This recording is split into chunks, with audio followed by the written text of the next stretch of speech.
पर प्रसन्न हैं तो ऐसे व्रत बताने की कृपा करें जो सभी धर्मों का सार हो और जिसके करने में थोड़ा परिश्रम हो और फल भी विशेष प्राप्त हो जाए। यह भी बताने की कृपा करें कि मैं आपकी पत्नी किस व्रत के प्रभाव से हुई हूँ। हे जगत के स्वामी, आप यदि मध्य अंत से रहित हैं, आप मेरे पति किस दान अथवा पुण्य के प्रभाव से हुए हैं।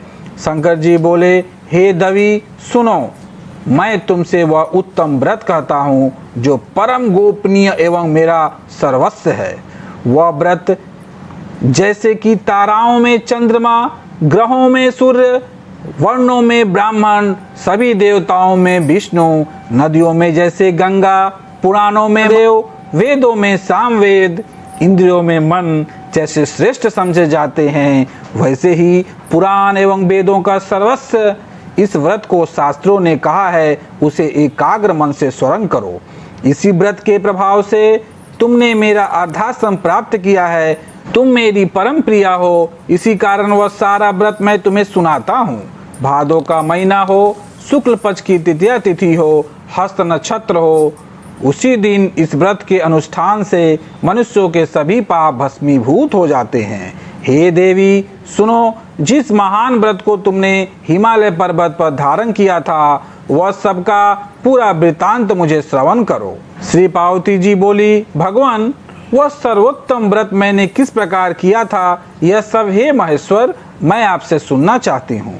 शिव जी बोले, हिमालय नामक एक उत्तम महान पर्वत है। नाना प्रकार की भूमि तथा वृक्षों से वह शोभायमान है। अनेकों प्रकार के पक्षी वहां अपनी मधुर बेलाओं से उसे शोभायमान कर रहे हैं एवं चित्र विचित्र मृगादिक पशु वहां विचरते हैं। देवता, गंधर्व, सिद्धचारण एवं गृहक प्रसन्न होकर वहां घूमते रहते हैं। गंधर्व वर्जन गायन करने में मग्न रहते हैं। नाना प्रकार की वैदुर्य मणियां एवं सोने की ऊंची ऊंची चोटियों रूपी भुजाओं से आकाश पर लिखता हुआ दिखाई देता है। उसका आकाश से स्पर्श इस प्रकार से है जैसे कोई अपने मित्र के मंदिर को छू रहा हो। वह बर्फ से ढका रहता है। गंगा नदी की ध्वनि से वह सदा शब्दमान रहता है। हे पार्वती, तुमने वही बाल्यावस्था में 12 वर्ष पर्यंत कठोर तप किया, अधोमुख होकर केवल धूम्रपान किया, फिर 64 वर्ष पर्यंत पके पके पत्ते खाए, माघ महीने में जल में खड़ी हो तप किया और वैशाख में अग्नि का सेवन किया, सावन में अन्नपान का त्याग कर दिया, एकदम बाहर मैदान में जाकर तप किया। तुम्हारे पिताजी तुम्हें इस प्रकार के कष्टों को देखकर घोर चिंता से व्याकुल हो गए। उन्होंने विचार किया कि यह कन्या किसको दी जाए। उस समय ब्रह्मा जी के पुत्र परम धर्मात्मा श्रेष्ठ मुनि नारद जी तुम्हें देखने के लिए वहां आ गए। उन्हें अधर्य आसन देकर हिमाचल ने उनसे कहा, हे श्रेष्ठ मुनि, आपका आना शुभ हो। बड़े भाग्य से ही आप जैसे ऋषियों के आगमन होता है। कहिए, आपका शुभागमन किस कारण से हुआ। श्री नारद मुनि बोले, हे पर्वतराज सुनिए, मुझे स्वयं विष्णु भगवान ने आपके पास भेजा है। आपकी यह कन्या रत्न है। किसी योग्य व्यक्ति को समर्पण करना ही उत्तम है। संसार में ब्रह्मा, इंद्र, शंकर इत्यादि देवताओं में वासुदेव श्रेष्ठ माने जाते हैं। उन्हें ही अपनी कन्या देना उत्तम है। मेरी तो यही सम्मति है। हिमालय बोले, देवाधिदेव वासुदेव, यदि स्वयं ही जब कन्या के लिए प्रार्थना कर रहे हैं और आपके आगमन का भी यही प्रयोजन है, तो मैं अपनी कन्या उन्हें दूंगा।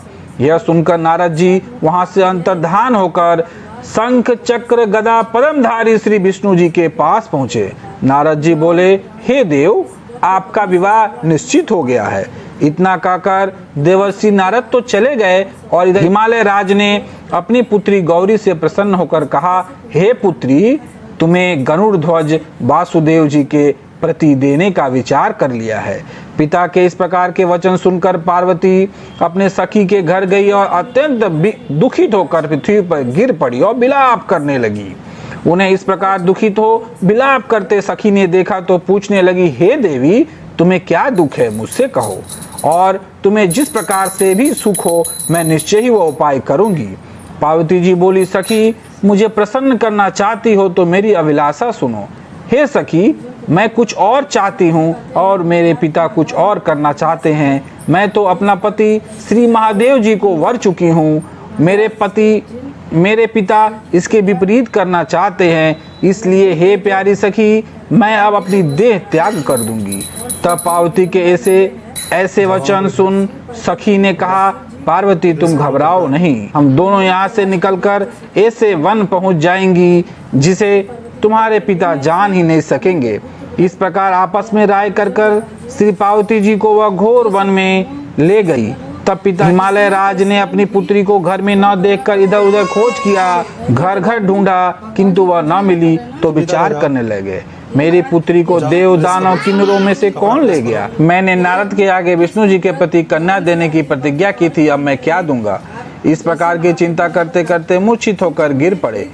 तब उनकी ऐसी अवस्था सुनकर हाहाकार करते हुए लोग हिमाचल राज के पास पहुंचे और मूर्छा का कारण पूछने लगे।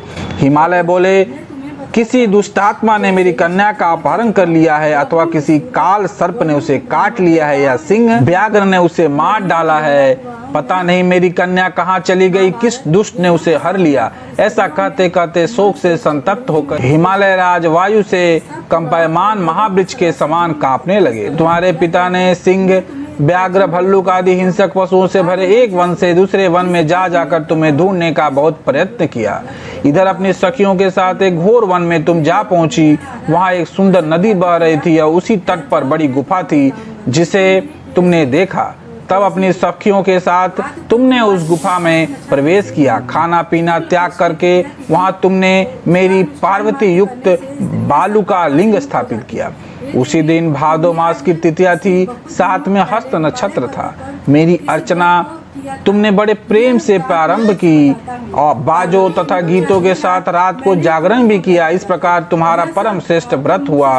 उसी व्रत के प्रभाव से मेरा आसन हिल गया। तब तत्काल ही मैं प्रकट हो गया जहां तुम सखियों के साथ थी। मैंने दर्शन देकर कहा कि हे वरनाने, वर मांगो। तुम बोली, हे देव महेश्वर, यदि आप प्रसन्न हो तो मेरे स्वामी बनिए। तब मैं तथास्तु कहा। फिर वहां से अंतर्धान होकर कैलाश पर पहुंचा। इधर जब प्रातः काल हुआ तब तुमने मेरी लिंग मूर्ति का नदी में विसर्जन किया। अपनी सखियों के साथ वन में प्राप्त कंद मूल फल आदि से तुमने पारण किया। हे सुंदरी, उसी स्थान पर सखियों के साथ तुम सो गई। हिमालय राज तुम्हारे पिता भी उसी घोर वन में आ पहुंचे। अपना खाना पीना त्याग कर वन में चारों ओर तुम्हें ढूंढने लगे। नदी के किनारे दो कन्याओं को सोता हुआ उन्होंने देख लिया और पहचान लिया। फिर तो तुम्हें उठाकर गोदी में लेकर तुमसे कहने लगे, हे पुत्री, सिंह व्याघ्र आदि पशुओं से पूर्ण उस घोर वन में क्यों आई? तब श्री पार्वती जी बोली, पिताजी सुनिए, आप मुझे विष्णु को देना चाहते थे। आपकी यह बात मुझे अच्छी न लगी, इससे मैं वन में चली आई। यदि आप मेरा विवाह शंकर के साथ करें तो मैं घर चलूंगी, नहीं तो यही रहने का मैंने निश्चय कर लिया है।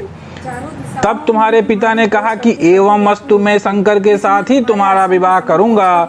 उनके ऐसा कहने पर जब तुम घर में आई, तुम्हारे पिताजी ने तब विवाह विधि से तुमको मुझे समर्पित कर दिया।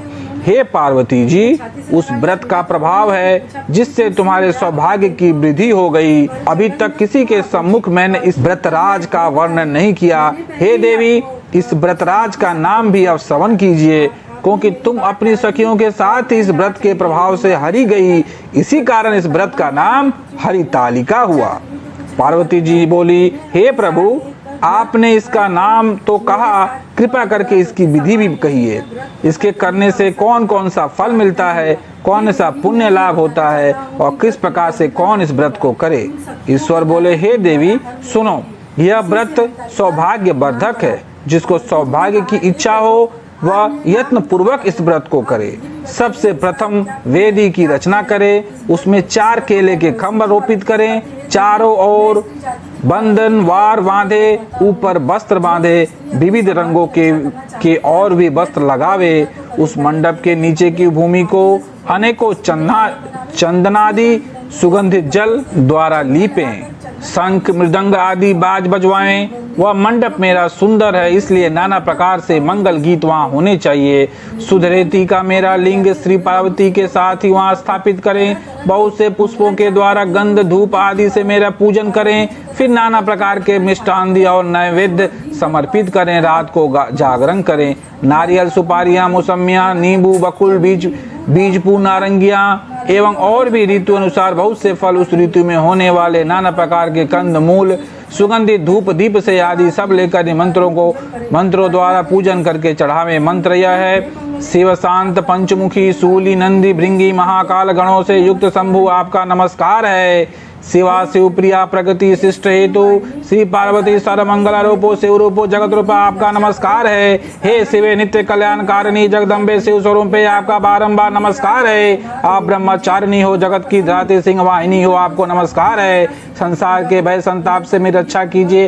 हे महेश्वरी पार्वती जी, जिस कामना के लिए आपकी पूजा की है, हमारा वह कामना पूर्ण करें। राज्य सौभाग्य एवं संपत्ति प्रदान करें। शंकर जी बोले, हे देवी, इन मंत्रों एवं प्रार्थनाओं द्वारा मेरे साथ तुम्हारी पूजा करें और विधि पूर्वक कथा श्रवण करें। फिर बहुत सा अन्नदान करें। यथाशक्ति वस्त्र श्रवण ज्ञान ब्राह्मणों को दे एवं अन्य ब्राह्मणों को भूयसी दक्षिणा दे। स्त्रियों को भूषण आदि प्रदान करें। हे देवी, जो स्त्री अपनी पति के साथ भक्ति युक्त चित्त से सर्वश्रेष्ठ इस व्रत को सुनती तथा करती है, उसके सभी पाप नष्ट हो जाते हैं। 7 जन्मों तक उसे राज्य की प्राप्ति होती है और सौभाग्य की वृद्धि होती है। और जो नारी शुक्ल पक्ष के तृतीया के दिन व्रत नहीं धारण करती, आहार कर लेती है, वह 7 जन्मों तक बंध्या रहती है एवं जन्म जन्म में विधवा हो जाती है। दरिद्रता पाकर अनेक कष्टों को उठाती है और उसे पुत्र शोक छोड़ता ही नहीं। और जो उपवास नहीं करती, वह घोर नरक में पड़ती हैं। अन्न के आहार करने से उसे सुकरी का जन्म मिलता है। फल खाने से बानरी होती, जल पीने से जोंक होती है, दूध पीने से सर्पणी होती है, मांसाहार से व्याघ्री होती है, दही खाने से बिल्ली होती है, मिठाई खा लेने पर चींटी होती है, सही वस्तुएं खा लेने पर मक्खी हो जाती है, सो जाने पर अजगरी का जन्म पाती है, और पति के साथ ठगी करने पर मुर्गी होती है। शिव जी बोले, इसी कारण सभी स्त्रियों को प्रयत्न पूर्वक सदा यह व्रत करते रहना चाहिए। सोने, तांबे एवं बांस से बने अथवा मिट्टी के पात्र में अन्न रखें। फिर फल, वस्त्र, दक्षिणा आदि सब सदा पूर्वक विद्वान श्रेष्ठ ब्राह्मण को दान करें। उनके अनंतर पारण अर्थात भोजन करें। हे देवी, जो स्त्री इस प्रकार सदा व्रत किया करती है, वह तुम्हारे समान ही अपने पति के साथ इस पृथ्वी पर अनेक भोगों को प्राप्त करके सानंद विहार करती है और अंत में शिव का सानिध्य प्राप्त करती है। इस कथा के श्रवण करने से 1000 अश्वमेघ एवं 100 वाजपेय यज्ञ का फल प्राप्त होता है। शिव जी बोले, हे देवी, इस प्रकार मैंने आपको इस सर्वश्रेष्ठ व्रत महात्म्य सुनाया है। इति श्री भविष्योत्तर पुराणे हरगौड़ी संवाद हरितालिका व्रत कथा समाप्त।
आशा करती हूँ दोस्तों आप लोगों को ये मेरा ब्लॉग अच्छा लगा होगा। नमः पार्वती पतये, हर हर महादेव।